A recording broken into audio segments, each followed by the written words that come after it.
Bu safar kullerlarni aralab o'tirmaymiz. Shunchaki narxini sizlar uchun sindirib beramiz. Noto'g'ri eshitmadingiz, sindirib beramiz. Faqat kuller emas, uni narxini sindiramiz, aka. Bu model oldin 1.573.000 sotilgan. Videoni oxirigacha ko'ring, sizga nech pul qilib berishimizni aytaman. Bu kuller o'zini jiddiy ko'rinishi bilan sizni mehmonlarni ham, mijozlarni ham oldida solidniy ko'rsatadi. Kullerimiz kompressorlik, shuning uchun suvni bir me'yorda muzlatadi.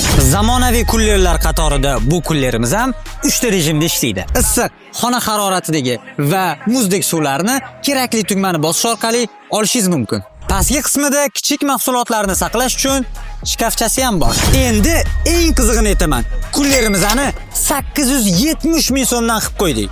Faqat siz uchun, aka. Shoshiling. Izohlarda Silva deb yozmasangiz, bu kuller bu narxga uchib ketib qolishi mumkin va sizga yetmay qolmasin. Agar kommentda gaplasha olmayman, siz ekraningizdagi shu raqamlarga telefon qilib, uyingizgacha yetkazib berishga buyurtma bersangiz bo'ladi.